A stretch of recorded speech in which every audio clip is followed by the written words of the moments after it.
Usually notes చేసుకోవడం అంటే చూస్తూ చేసుకుంటారు, బట్ చదివింది గుర్తుండడానికి మీరు చదివింది షార్ట్ నోట్ లాగా రాయండి, మీకు ఇంకా బాగా గుర్తుంటుంది. అండ్ ఇది ఒక్క రోజుకి మాత్రమే సరిపోయేది కాదండి, ఇది ప్రతిరోజు చేస్తూ ఉండాలి. అండ్ ప్రతి వీక్ మీరు ఆ వారంలో ఏం చేశారో అది రివర్స్ చూసుకుంటూ ఉండాలి.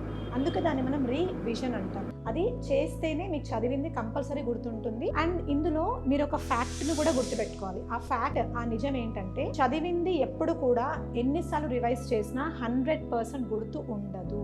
మీరు అర్థం చేసుకున్న దాన్ని మీ సొంత వేలో రాయడం కూడా మీరు నేర్చుకోవాలి. అండ్ సొంత వేలో మైండ్ని అప్లై చేయడం నేర్చుకోవాలి. కాబట్టి చదివేటప్పుడు ఫస్ట్ కాన్సెప్ట్ని ప్రాపర్గా అర్థం చేసుకోండి. అర్థం చేసుకున్న తర్వాత బుక్ మూసి దాన్ని మీరు ఎంతవరకు గుర్తుపెట్టుకుంటారో రాసుకోండి. గుర్తు రాకపోతే అప్పుడు చూసి మళ్ళీ రాసుకోవచ్చు. తర్వాత చదివినప్పుడు అదే గుర్తొస్తూ ఉంటుంది. దీన్ని మల్టిపుల్ టైమ్స్ చేస్తూ ఉండండి. ఇదే మీకు డెఫినెట్గా సక్సెస్ స్ట్రాటజీ అవుతుంది.